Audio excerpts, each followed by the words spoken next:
त्याच्याच बरोबर काँग्रेस पक्षाचे दुसरे कार्यकर्ते सुभाष शेट्टीकर, संतोष गाडे, मोहन गंभीरे, शारदाताई मोरे, रवींद्र मयेकर, बिरुदेव सरकार, रमाकांत मगर आणि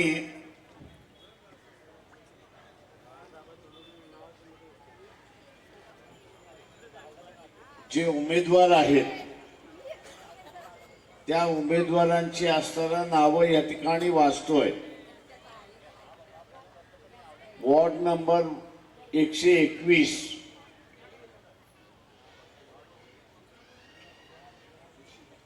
माझ्याकडे नाव आहे। दक्षता विधाने ह्या असणाऱ्या उमेदवार आहेत। 56ला डॉक्टर परेश कळसकर हे उमेदवार आहेत। 54ला राहुल ठोके हे उमेदवार आहेत। 53ला नितीन वळवी हे उमेदवार आहेत आणि 156 मतदारसंघ नाही 156 मतदारसंघामध्ये काँग्रेस पक्षाच्या सविताताई पवार ह्या उमेदवार आहेत आणि 75 मध्ये काँग्रेस पक्षाचे इम्रान शेख हे असणारे उमेदवार आहेत।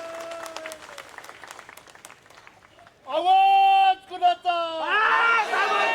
मित्रो, हा आवाज उद्या तुमचा होऊ द्या।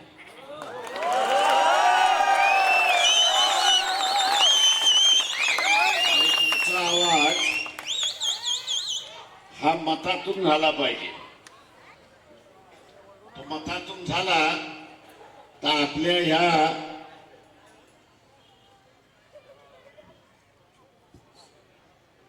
सहाही उमेदवारांचा विजय झाला म्हणून असं मी त्या ठिकाणी हॅलो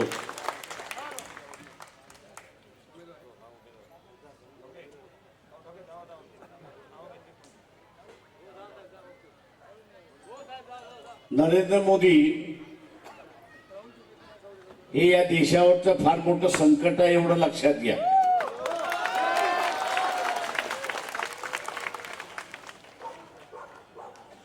आणि हे संकट जर तुम्ही डोक्यावरनं ह्या महानगरपालिकेमध्ये उतरवलं नाही तर महागाईने तुमचं कंबरड मोडलेलं असेल हे लक्षात घ्या।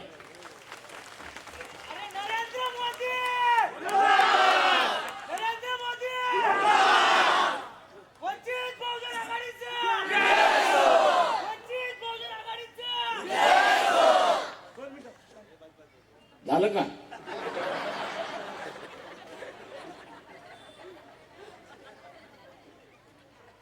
मित्रो, ही महानगरपालिकेची निवडणूक आहे याची मला जाणीव आहे। तेव्हा पाण्याचा प्रश्न महत्वाचा आहे, रस्त्याचा प्रश्न महत्वाचा आहे, खड्ड्याचा प्रश्न महत्वाचा आहे, गटाराचा प्रश्न महत्वाचा आहे, स्वच्छ पाणी मिळालं पाहिजे ही परिस्थिती आहे। याच्यासाठी आपण लढत राहू, झगडत राहू। याच्यासाठी जे आहे ते आपण लढतही राहू आणि झगडतही राहू। परंतु आता जी परिस्थिती उद्भवते त्या परिस्थितीला तोंड द्यायचं असेल तर आपल्याला हे भांडण मिटवलं पाहिजे हे लक्षात घ्या। भांडण कोणाचं आहे तुम्हाला माहिती आहे का?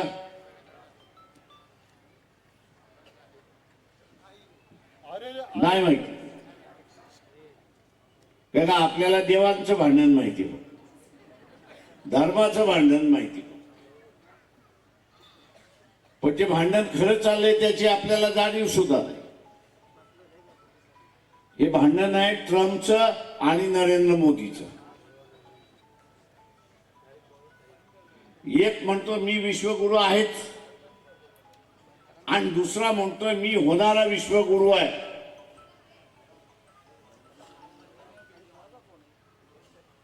तेव्हा या दोघांची भांडणं कसली भांडणं आहेत? इंग्रजीमध्ये त्याला असणारा एक शब्द आहे इगो.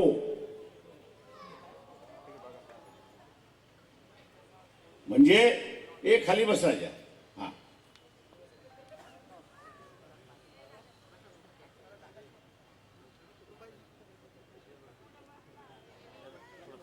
गुर्मी ज्याला आपण म्हणतो नाही का गुर्मी, तशी नरेंद्र मोदीला सुद्धा गुर्मी आलेली आहे. आणि या गुर्मीमध्ये तो असं म्हणतोय की आम्ही असताना अमेरिकेला धडा शिकवल्याशिवाय राहणार नाही. आणि ट्रम्प काय म्हणतोय, तुझी गुर्मी बी मोडल्याशिवाय राहणार नाही. आता गुर्मी ट्रम्पनी मोदीची मोडावी, आपल्याला त्याच्यामध्ये काही घेणं देणं नाही, पण त्याचा परिणाम आपल्याला होणार आहे त्याचं आपण लक्षात घेतलं पाहिजे.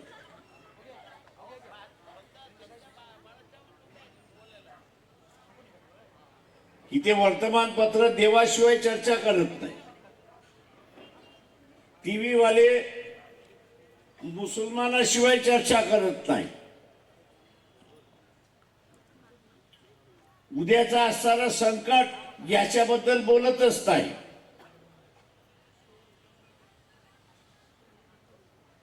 तुम्ही सोशल मीडियावरती गेलात,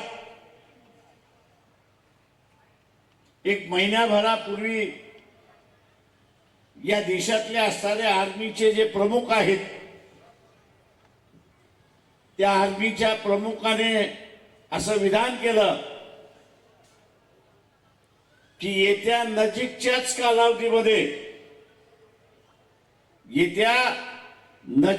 कालावधीमध्ये आपल्याला असणारं युद्धाला सामोरे जावं लागेल. किती जणांनी वाचलं, किती जणांनी ऐकलं मला सांगा? कुणी ऐकलं वाचलं का? काय का आपला असणारा मोबाईल जो आहे तो कशासाठी आहे?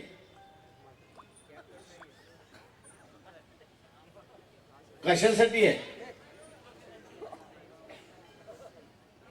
आता बोलत नाही कशासाठी वापरता येते. माहिती घेण्यासाठी नाही तर मनोरंजनासाठी आहे. माहिती घेण्यासाठी नाही तर मनोरंजनासाठी आहे. इंडियन आर्मी चीफ यांचं विधान एवढं फक्त गुगलवरती टाईप केलं तर तुम्हाला असणारी सगळी त्यांची विधानं येतील आणि त्याच्यामध्ये या युद्धाचं विधान सुद्धा तिथे असतं.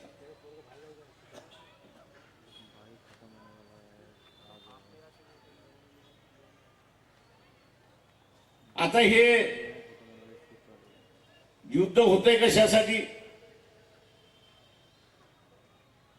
तो मोदीचं कमांड मोडण्यासाठी होतंय ह्याच्याबद्दल दुमत नाही. पण त्याच्याच बरोबर भारतीय जनतेला फायदा व्हावा म्हणून सुद्धा आहे.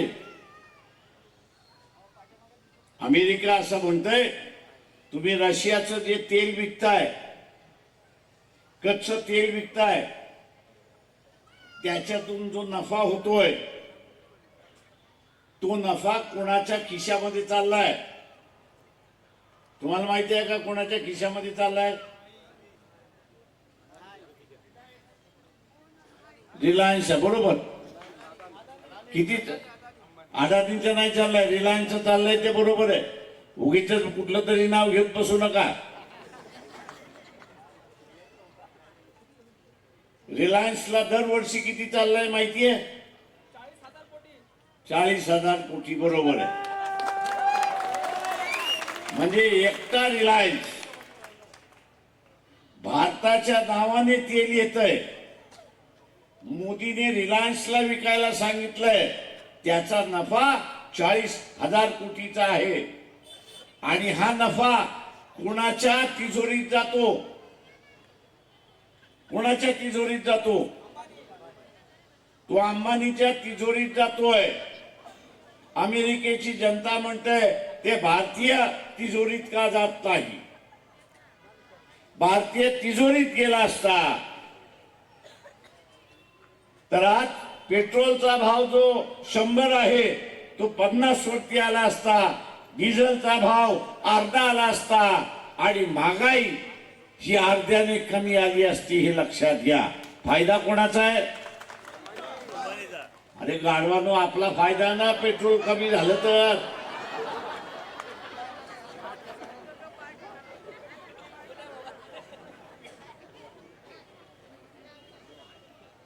फायदा आपला आहे ना. कमी झाला तर खिशामध्ये 4 पैसे जास्ती राहतील ना.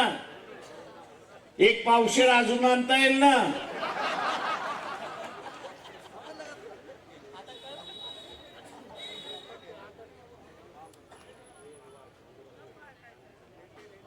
मित्रो, आणि त्या दृष्टीने महानगरपालिकेची निवडणूक महत्वाची आहे. आपल्या वस्तीमध्ये भारतीय जनता पक्षाचा मतदार आहे का? आहे ना. RSS मध्ये शाखेमध्ये जाणारं एखादं कुटुंब आहे का? त्यांच्या घरी जायचं, त्यांच्या घरी जायचं आणि त्यांना म्हणायचं आपलं भांडण खानदानी भांडण आहे. आपलं भांडण काय आहे? खानदानी भांडण आहे. तुम्ही बदलणार नाही तर आम्ही बदलणार नाही. तुम्ही काय मनुवाद सोडणार नाही आणि आम्ही काय फुले शाहू आंबेडकर वाद सोडणार. पण हे आपलं भांडण चालू राहिलं पाहिजे. हे भांडण आपलं चालू राहिलं पाहिजे. म्हणून काय झालं पाहिजे? काय राहिलं पाहिजे? काय झालं पाहिजे? जिवंत राहिलो पाहिजे. जिवंत राहिलो तरच भांडण. गेलो तर भांडण कुठून? आता ट्रम्प जो म्हणतोय की मी पाकिस्तानला शस्त्र देईन, इंग्लंड म्हणतोय की आम्ही शस्त्र देऊ, जर्मनी म्हणते आम्ही शस्त्र देऊ, फ्रान्स म्हणते आम्ही शस्त्र देऊ, चायना तर देतोच आहे. आता यांची शस्त्र मुंबईवरती पडली तर आपण लढणार आहोत का? तेव्हा त्या RSSच्या कुटुंबाला आणि भारतीय जनता पक्षाला मतदार देणाऱ्याला सांगा की आपल्याला जिवंत राहायचं असेल तर या निवडणुकीमध्ये तुम्ही अजिबात BJPला मतदान करू नका. का करू नका? नाही, जिवंत तर राहायचं आहे, भांडण करायचं आहे, पण अजून कारण आहे. अजून काय कारण आहे? त्याला म्हणायचं अजून एक कारण आहे. कोणाला लक्षात येते का ते कारण काय येते?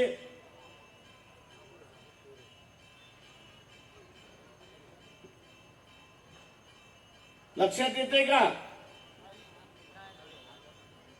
अरे डोकं चालवा थोडस, जरा भेजा चालवा. नुसतं भेजा खाताय.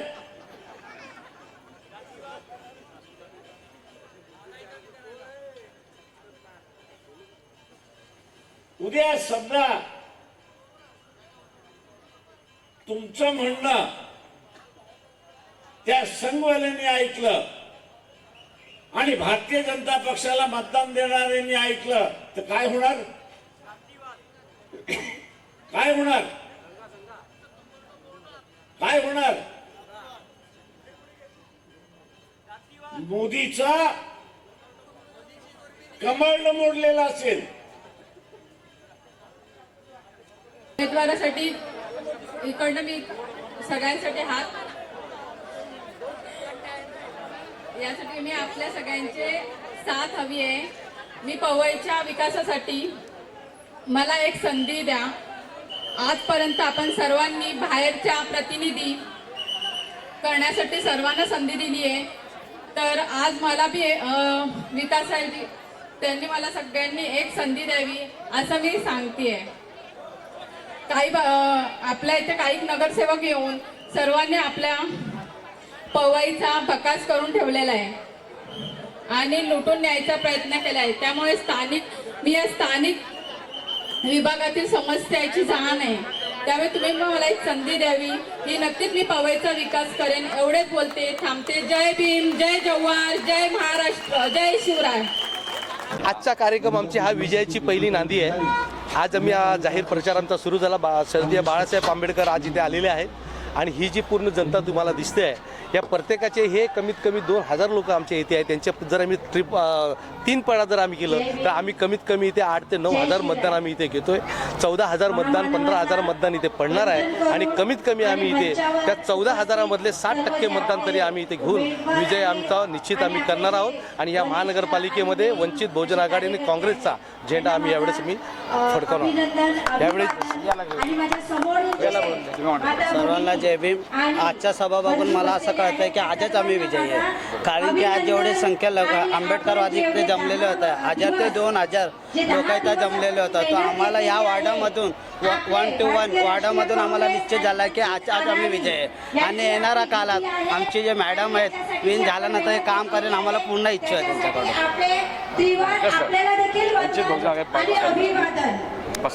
प्रभाग क्रमांक 121 मी राष्ट्रवादी काँग्रेस पार्टीचा तालुका अध्यक्ष होतो. तसंच गेली 30 वर्षापासून मी आदिवासी समाजाची सेवा करतो. मी स्वतःही आदिवासी आहे, त्यात काही शंका नाही. आमच्या आदिवासी समाजाला प्रकाश बाळासाहेब आंबेडकर यांनी तिकीट देऊन फार मोठा आमच्यावरती उपकार केला. 40 वर्षापर्यंत ज्या पक्षामध्ये आम्ही काम केलं, ज्या लोकांसाठी काम केलं, त्या लोकांनी आजपर्यंत या वार्डाला आदिवासींना आमच्या वार्डामध्ये जो मुळात मुंबईचा गाभा आहे त्या वार्डामध्ये आजपर्यंत कुठल्याही पक्षानं आदिवासींना तिकीट दिलेली नाही. तो बाळासाहेबांना तो संपूर्ण हे बघून अभ्यास करून फक्त आदिवासी म्हणजे आदिवासीलाच या वार्डात तिकीट दिली आणि देऊन आज आमच्यावरती आदिवासी समाजावरती फार मोठे उपकार केले. दुसरा प्रश्न असा आहे की महानगरपालिकेच्या इलेक्शनमध्ये ज्या स्थानिक उमेदवार पाहिजे होते, आजपर्यंतचा गेली 20 वर्षा ते 30 वर्षाचा इतिहास आहे. या वार्डामध्ये सगळे उमेदवार जे आहे आयातच केलेले आहेत. जो काँग्रेसला बाहेरून आली, भाजप बाहेरून येतो, शिवसेना बाहेरून येतो, उद्धव गट बाहेरून येतो. जेवढे आजपर्यंत उमेदवार आले ते सगळेच बाहेरून आले. स्थानिक लोकांच्या डोक्यावर टपली मारले आणि निघून गेले. इथं त्यांनी कमावलं, लोकांच्या समस्या मिटवल्या नाही. लोक आहे तसेच आहेत, ज्यांचे घरादारा तसे आहेत त्याच पद्धतीने इथला 101 वार्ड जो आहे ज्याला 1 to 1 आता आम्ही लढण्यासाठी तयार झालेलो आहे. काय आहे नाव? 1 to 1 म्हणून लढतोय. ती संधी आता आली आहे आणि म्हणून या वार्डाचा विकास होईल. या वार्डामध्ये ज्या काही समस्या आहेत सर्वात मोठा मुद्दा एकच आहे की इथं ट्रॅफिक. आमच्या वार्डामधून एखादी ॲम्ब्युलन्स, एखादी अटॅकवाला जर पेशंट जर आला तर तो बाहेर जाऊ शकत नाही. आमचा नगरसेवक आला सर्वात प्रथम तर पहिले आम्ही ट्रॅफिकसाठी एकदम सुरळीत आम्ही ट्रॅफिक काढू, त्याच्यासाठी पहिली योजना आम्ही करू. दुसरी गोष्ट, या विभागामध्ये या परिसरामध्ये मशानभूमी नाही आहे. सर्वांनाच मशानभूमी मिळतो, मेलेल्या माणसांना सर्वांना मशानभूमी मिळतो, राहणाऱ्या घरावाल्यांना मशानभूमी मिळतो, परंतु आमच्या या मागासवर्गीय वार्डांना मशानभूमी नाही आहे. आम्हाला इथून शाकबागला अंतिम यात्रा घेऊन जावं लागतो. इथून जेव्हा 5 ते 7 किलोमीटर आम्हाला पदयात्रा करून त्या मैताला घेऊन जावं लागतो, गाडी घोड्याशिवाय ते नाही. तर ती मशानभूमीची आम्ही सुविधा करतो. दुसरी गोष्ट, आम्ही शिक्षणापासून वंचित आहे. आमचा आदिवासी समाज मुंबईच्या आदिवासी पाड्यापाड्यात 72 पाड्यामध्ये मी फिरलोय. 72 पाड्याचा माझ्याकडे अभ्यास आहे. परंतु आजही मुंबईमध्ये 72 पाडे असताना सुद्धा जो डिजिटल झाला, कॉम्प्युटराईज झालं, परंतु आदिवासी पाड्यामध्ये लाईट नाही आहे. दुसरी गोष्ट, आमच्या गावाला बांगोडा आहे, तो सुद्धा मुद्दा, तिथं लाईट पाणी वंचित तो नाही आहे, तो पण सुद्धा हे करू. तिसरी गोष्ट, इथं शिक्षणाचा जो हायस्कूल पाहिजे, जो 10वी ते 12वी पर्यंत शिक्षणासाठी समस्या जी होतात, इथून 8-10 किलोमीटर शाळेत जावं लागतो. महानगरपालिकेच्या शाळा नाही आहे. जे आहे त्या प्रायव्हेट आहे आणि इथं 10वीच्या नंतरच्या शाळाच नाही आहेत, कॉलेजेस नाही आहेत. तर सर्वप्रथम इथल्या विभागाच्या लोकांना आपण शाळा उपलब्ध करून देऊ अशी आमची इच्छा आहे. हे आमच्या अशा काही दुसरी मूलभूत नागरिक सुविधा आहे. याच्यानंतर आम्हाला ज्या वेळेला संघर्ष करायचा टाईम पडला तर आमचा आंबेडकरी चळवळच पुढे आलेत, आंबेडकरी चळवळीचे कार्यकर्तेच पुढे आलेत. आदिवासींवरती जो अन्याय होत होता त्यावेळेला हीच लोक धावून आलेत. आता तर मी सोबत आलेलो आहे त्यांच्या, ते माझ्यासोबत आहे, मी त्यांच्यासोबत आहे.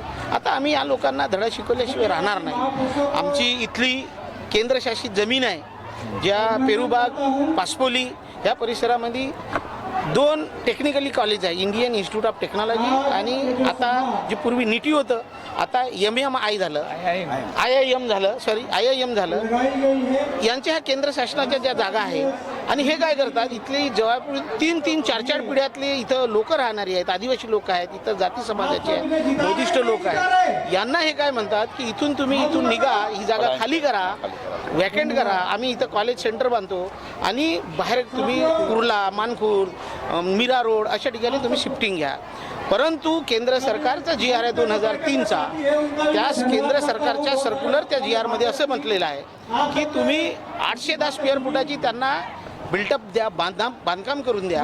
बांधकाम करून जर तुमची परिस्थिती नसेल, तुमची कॅपॅसिटी नसेल तर तुम्ही प्लॉट सिस्टम द्या 810 स्क्वेअर फुटाचं आणि ह्याच विलेजमध्ये तुम्ही त्यांना पुनर्वसन करा, विलेज बाउंड्रीमध्येच पुनर्वसन करा. तर आम्ही आता एकत्र आलो, या संघर्ष उभा करणार. प्रकाश बाळासाहेब आंबेडकर आहेत, हा आवाज नक्कीच दिल्लीपर्यंत पोहोचवणार. ही केससुद्धा ॲडमिट आहे कोर्टामध्ये, तरी पण ह्या लोकांचं डेमोलेशन केलेलं आहे. याच्यावरती कोणीच आमदार, खासदार, नगरसेवक कोणीच देत नाही. परंतु आमचा हक्काचा नगरसेवक जर झाला, वंचित बहुजन आघाडीचा जर नगरसेवक जर झाला, निवडून जर आला तर नक्कीच या वस्तीला आम्ही न्याय देऊ. दुसरी गोष्ट, महानगरपालिकेनं आता क्रस्टल झोन पाडलं, लोकांना भ्रमित करत आहे. ती क्रस्टल झोन अशी आहे की 50 एकरच्या वरती जे जागा असेल त्यालाच ते क्रस्टल झोन लागू होतो, अन्यथा लागू होत नाही. आमच्या जयभीमनगर, मोरारजीनगर, गौतम नगर यांना पण क्रस्टल झोनमध्ये धक्कल्या गेलं आहे. परंतु क्रस्टल झोन कोणासाठी लागू होतो हे माहीत आहे का? काही नाही, क्रस्टल झोनचा फुकट बोवाट आहे, काही नाही आहे. हे डेव्हलप करणार नाही, फक्त लोकांना भ्रमित करणार आहे, लोकांना एकाचे 2 घरं दाखवणार आहे, पूर्ण फंडिंग बाहेरून बोलावणार आहे. आणि हे संपूर्ण हे भाजप सरकार, फडणवीस सरकार हे घशात होणार नाही, काही विकास होणार नाही, काही क्रस्टल झोन होणार नाही आणि ह्या लोकांचे झोपडे तसेच ठेवणार आहे. लोकांना भ्रमित करून त्यांना कुठंतरी डेमोलेशनची दाखवून कुठंतरी त्यांना आज दाखवणार का मी तुम्हाला 2 घरं देतो, तुम्हाला माळा देतो, असं काही होणार नाही आहे. बाहेरची फंडिंग कशी आणणार ही आमची योजना आहे. ती योजना सुद्धा आता आम्ही आंदोलन छेडू आणि त्या योजनेला सुद्धा आम्ही झगडून भांडून त्यांना हे रोख देऊ, एवढंच आमचं बोलायचं. मला इथे पवईमधलं आपलं रस्ते, ट्रॅफिकची समस्या, दवाखान्याची समस्या, मला हे याच्यावर काम करायचं आणि मग मी इथले लोकल स्थानिक उमेदवार असल्याने मला याच्याबद्दल मला इथले म्हणजे प्रत्येक ठिकाणचं दाखवण्याचं मला सगळं माहिती आहे. त्याच्यामुळे मला अपेक्षा आहे की मला उमेदवार तुम्ही जिंकून आले नाही तर पहिला काम कोणतं करणार? मला ट्रॅफिकची समस्या आहे. ट्रॅफिकच्या समस्यामुळे आमच्या इथले 2 म्हणजे भरपूर असे दगावले गेलेले आहेत. त्याच्यामुळे मला पूर्ण पहिलं फोकस आहे ट्रॅफिक समस्या कमी करायची, त्याच्यानंतर दवाखान्याचं करायचं. इथे PGP पण आहे, मसाल पण आहेत, मग आता टफ आहे तुम्हाला? टफ आहे पण पैशाच्या याच्यावर आहे. मी एक साधारण आहे घरात, आमच्या घराचं नाव आहे, माझ्या सासऱ्याने जे कावीळच्या औषधाचं नाव केलं, समाजसेवा जी केलेली त्याच्याबद्दल आमचं तेच आहे, बस आमचे समाजसेवेचं नाव आहे आजपर्यंत घरात. थँक्यू. काय तुम्ही काय म्हणाल? माझी नगर सॉल्व करा. स्थानिक उमेदवार आहे त्यामुळे तिची ओळख आहे आणि साधी पैशाने विकत घेऊ शकत नाही, पण आम्ही मनाने सगळ्यांचे आहोत आणि प्रश्नांची जाण आहे. मी जेव्हा पहिल्यांदा इथे आली भरपूर समस्या होत्या, पण हळूहळू कमी झाल्या आणि आमच्या सगळ्यांची साथ तिला लाभेल. लहान मुलगी आमच्या मुलीसारखी आहे आणि हा वॉर्ड आम्ही सुजलाम सुफलाम करू सगळ्यांना. काँग्रेस वंचित मिळाले 67 जागा. त्याच्यामुळे मला खूप आनंद आहे की सगळ्या या वंचितांना तुम्ही स्थान दिलंय. महानगरपालिकेत जायचं आणि आम्ही ते घडवून दाखवू. तुमचा पाठिंबा आहे ना तुमचा पाठिंबा आहे ना? म्हणून तर उभी आहे. मुलगी म्हटली मी अशी खोटं काम करत नाही. आहे ते तोंडावर. त्यांना विचारा कसं काम केलंय. अजूनही काम झालं. माझी नगरसेविका होऊन गेलेली आहे. तुम्ही काय म्हणणार, तुम्ही सपोर्ट आहे तुमचा? आमचा भरपूर सपोर्ट आहे. मी आमच्या वार्डातली वार्ड क्रमांक 121ची महिला वार्ड अध्यक्ष आहे. माझं नाव शारदा नागस मोरे आणि मी गौरव मोरेची आई आहे. तर आम्हाला या उमेदवाराची खूप गरज आहे, स्थानिक उमेदवाराची. आमच्या इथे भरपूर बाहेरचे उमेदवार आले, नगरसेवक झाले. त्या लोकांनी पैसे वाटून त्याने ते नगरसेवक बनले आणि ज्यावेळी आपलं काही काम असताना आमचं एकही गटारचं काम केलं नाही. पाण्याची समस्या आमची सोडवली नाही. आता रात्र पाणी मिळत नाही आम्हाला. रात्र आम्हाला थोडं पाणी आलं म्हणजे त्याचे आमचे झगडे होतात आणि त्याच्यामुळं आम्ही दीक्षिताताई गिगणे यांना आम्ही मोहन आंबेरे आम्ही सर्वांना मिळून आम्ही ह्या उमेदवाराची तयारी केलेली आहे आणि उमेदवाराला आम्ही जिंकून देऊ आमच्या एरियातल्या सगळ्या समस्या सोडून घेणार आहोत आणि यांना प्रचंड बहुमताने आम्ही विजय करणार आहोत.